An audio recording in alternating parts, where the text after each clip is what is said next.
Yeah, nice to meet you. Hi, you are on Very time. good to see you. Yeah. Long time no see. Hi, Gang and Eva. Thank you so much for joining us today. Thank you so much for inviting us. Yeah, thanks for having me here. Right. Eva, this is the first day for you to be on my show as a co-host, right? Yes, that's true. So I think why don't you introduce a little bit about yourself to the audience? Interesting part of your life journey. You wrote the book, and then you live and work in so many places in the world, right? Yes, thank you, David. So yes, I'm a writer of 3 books. My recent book is Cycling the Silk Road. Yeah, you can find it on Amazon. I worked as a tech journalist in Israel, Silicon Valley, Seoul, and in Shanghai. Now I'm based in Berlin. I did just a marketing manager. And yes, I'll be moving to Russia once more. So yes, I'm on my tech journey. And here I invited Lu Gang, the founder of TechNode, where I worked for as a journalist for 3 and 5 months, 3 years and 5 months. And yes, I'm very happy to have you, Kang, here in this Thank you. chat. So Kang, would you like to kick off by giving a little introduction of yourself? Yeah. Okay. Thanks. Well, I'm based in Shanghai, but just travel a lot. So basically, I run a tech media called TechNode for many years. Actually, TechNode started as my personal blog, long time back when I was doing my PhD in UK, and that almost like 10 years, no, 13 years ago. And that was around 2007. And so it started as my personal blog. Just I wrote about like Chinese technology. So basically, I think it was my hobby until from like 2007 until 2012. So around 2012, 2013, I decided to do this as my career. So basically, to turn my hobby into a media, turn my personal blog into a media business. So I've been working on that since then. But of course, the laws will change.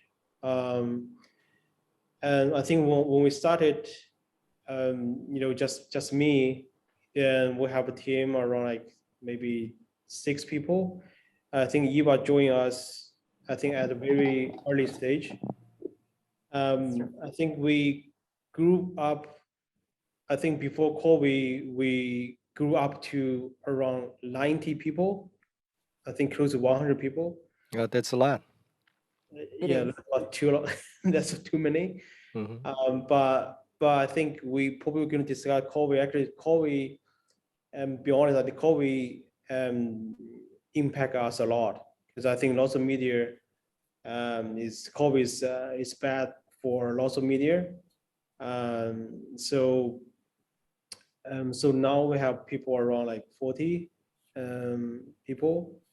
But I think so we keep doing that. We cover Chinese tech news, the venture capital stories. We also do lots of events in China. We partner with TechCrunch in China. So I think that we've been doing that for many years. But I think there's something new.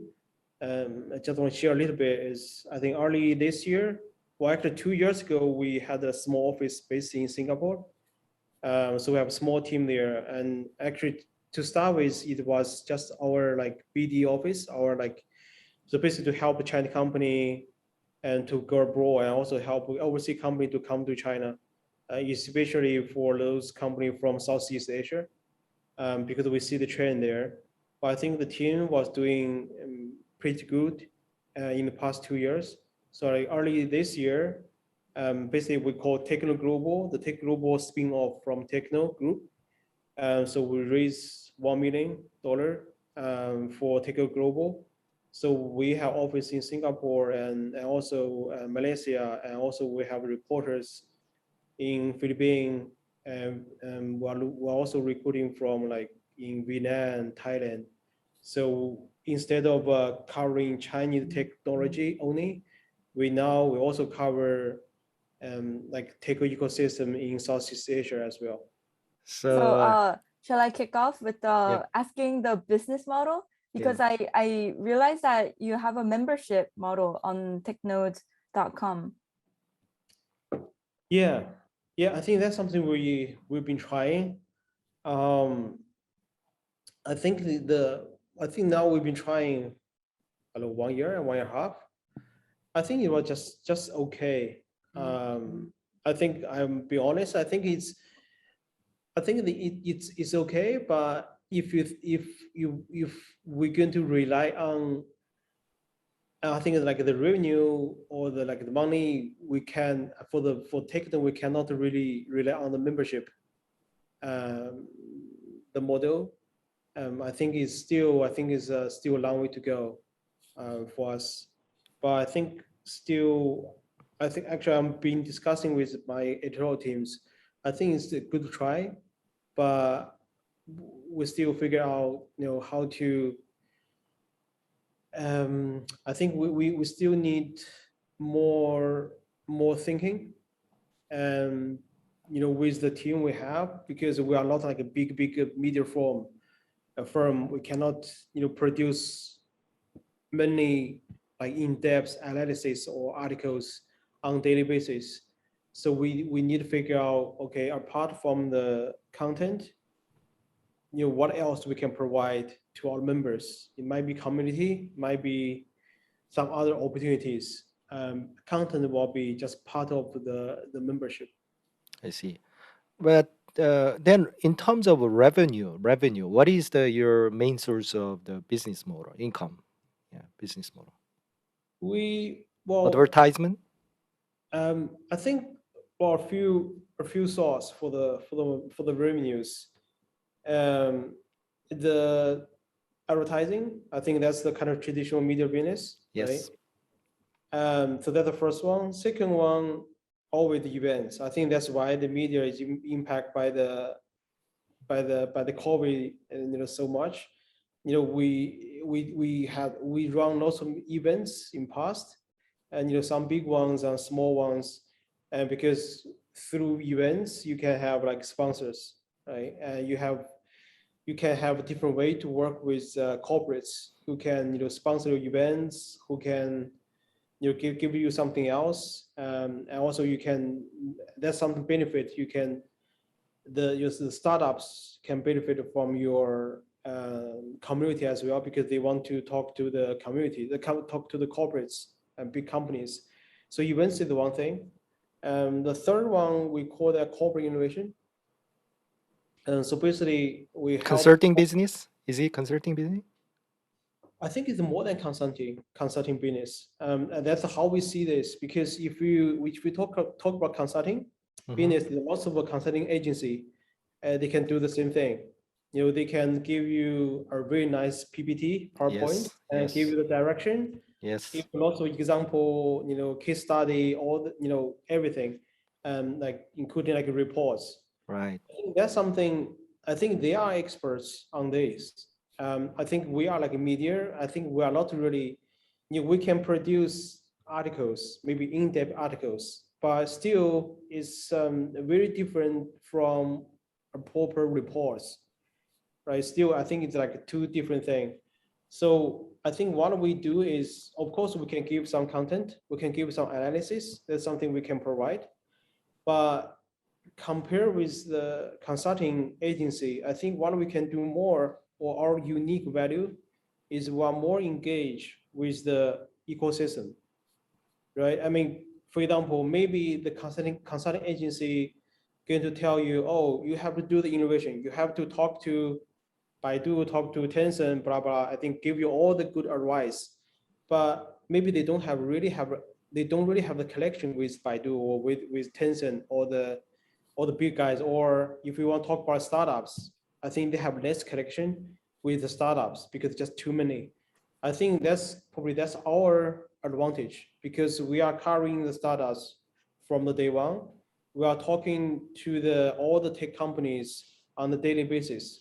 So I think what we provide the corporates is actually the more like the package, right? We have the media, we have events where you can use the events to build up your kind of reputation or to build up your image, like a new image in the startup ecosystem or in the tech industry. We can also, for example, we also help corporate to run incubators. We're like a co-operator incubators. We help the corporates to do the scouting, and we help the corporates and to connect directly with the startups founders so they can talk about the business. So I think the more than consulting, but it's more heavy, but it's not that easy, but I think we are quite different. Got it. Yeah. I think in order to manage the time, I think we plan to have a 20-minute recording, but this answer is too little too long. So let's have a little bit speedy conversation. Sure. Yeah, maybe I'll skip the number 4, and then Eva, why don't you ask a number 5 question then? So how do you think in general COVID-19 impacted investment overall and new kind of innovation trend in China? What's your thought on that? Well, I think it does. I think, but basically, I think to me, we're going to see from two sides.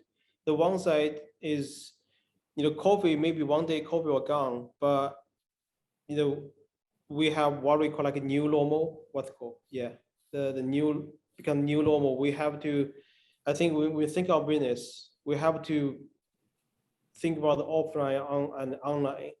And maybe if you look at the some sectors, of course, kind of COVID is like help all this industry like medtech, like online education. I think all this is the booming in the past like 1 or 2 years. I think in future, I think it will be the market. This sector will be very active as well. I think that's something impact like COVID and taught us.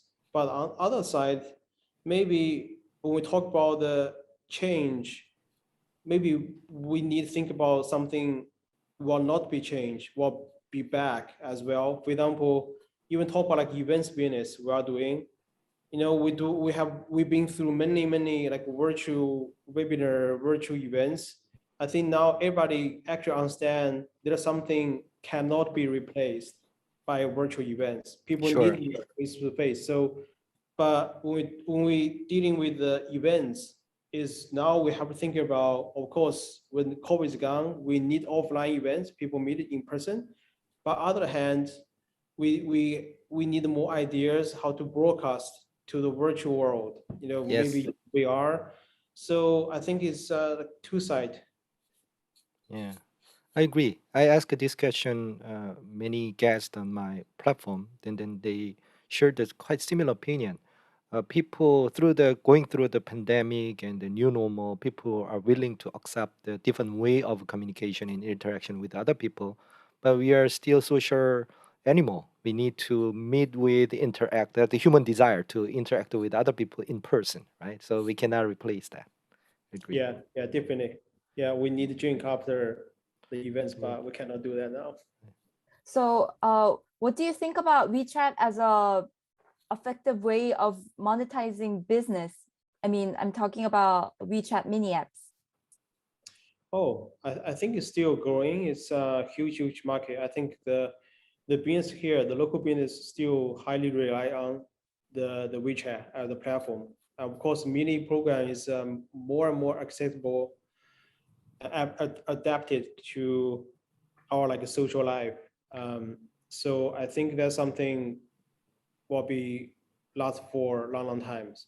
But if you add the like observer of the like internet business, of course we want to see something new. I wouldn't say, I don't know when it's going to be a new thing to replace WeChat. It's going to be very difficult, but of course because we see the new like social apps and coming in the market in China. The one social app called Soul. There are several others. But now I think the answer is yes. We're highly on WeChat now, but hopefully in future we're going to see something new, because we need something for a new generation, for the kids. I think WeChat just too much. Yes. I heard about the WeChat a lot, even through the Eva. The Eva told me that she used WeChat and mini app there to communicate and, I mean, follow up the business communication with other people. So I'm not that familiar with that WeChat. But can you share with us some interesting example in kind of the success case of a business using the mini app at WeChat? Well, I think it's maybe just one I can share is this for example, because everybody now is on WeChat, so we call that like social e-commerce, Right. right? So basically, when I see my friends, is maybe when we buy something, you know, good, and he going to share that on WeChat. But for all his friends, maybe can ask, oh, where you buy this? So that's why I think used to for all the like small business owner, they use only list their products on Taobao or Alibaba, right, or Jingdong, JD.com. But now more and more kind of independent small business owner, they started basically to set up like small, like simple page, e-commerce page, which is available on WeChat, maybe through the mini program or maybe some other format. So I think it's become very convenient for like a WeChat user. Is basically they don't need to jump to the Taobao or Jingdong to buy stuff. They can just browse the products on WeChat. Then because WeChat had the WeChat payment gateway, so basically if you see something interesting, they can just buy it. So that's why I think WeChat sometimes you can consider WeChat also is compete with Taobao or Jingdong as well. Interesting. Yeah. Yeah. Okay. Then what is your long-term goal and vision for the TechNode? I saw you that you are wearing so many hats now, right? You founded so many companies, startups. Me, no, maybe I can. Of course, I think to me is because I've been doing with TechNode for so long. Of course, is I think TechNode, because probably everybody know TechCrunch, right? Yes. I think why everybody read TechCrunch because everybody is so interested in what's happening in Silicon Valley Right. at the very beginning.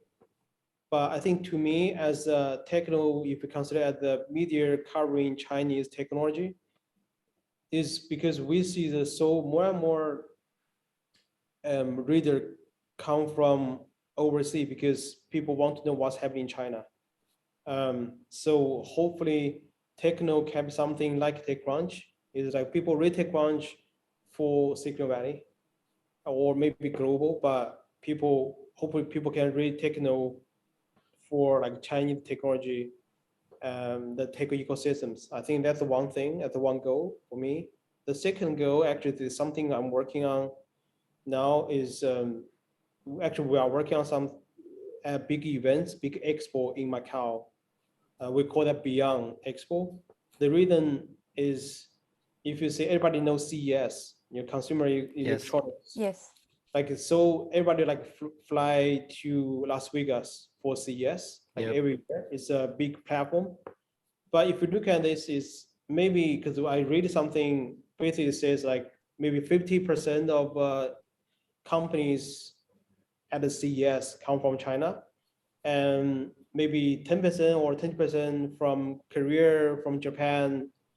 So basically like 70%, 80% all from Asia. Right.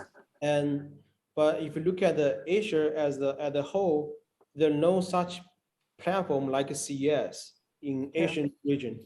Right. That's Right. interesting. Sounds like interesting idea, right? We don't need Yeah. to go all the way to the Las Vegas. Yeah, Yeah. and you Totally makes consider Asian APAC is a huge market as well. And I think the all American company or European company, they need to fly out Right. to Asia. Right.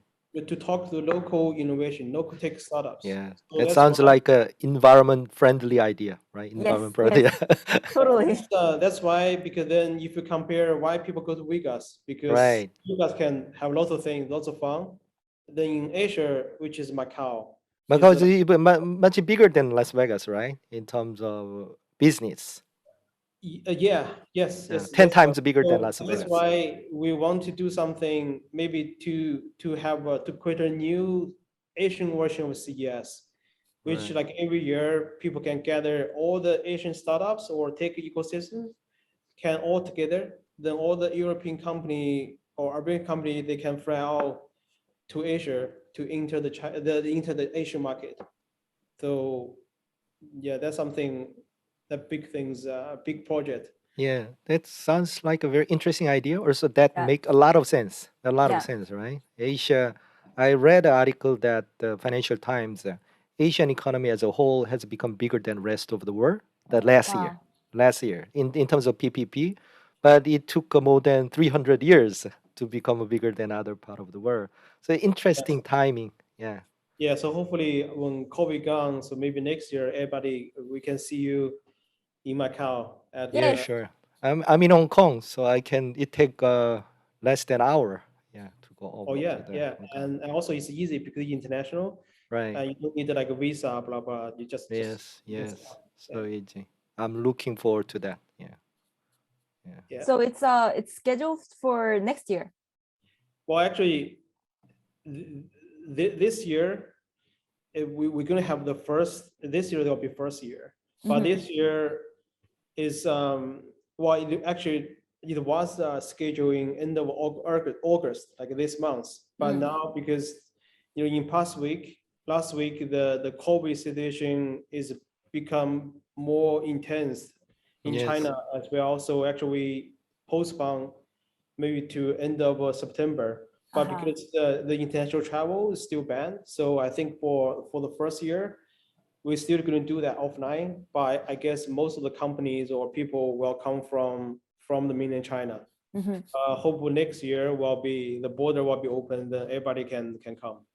Okay. Is it Yeah. hosted only by TechNode, or are you also doing it with other companies? We are well, I think mostly by us. Uh-huh. Okay. Yeah. Thank you so much, Gang and Eva, taking Thank time you. to be on the show. Yeah, it's also introducing the TechNode to the audience on my platform.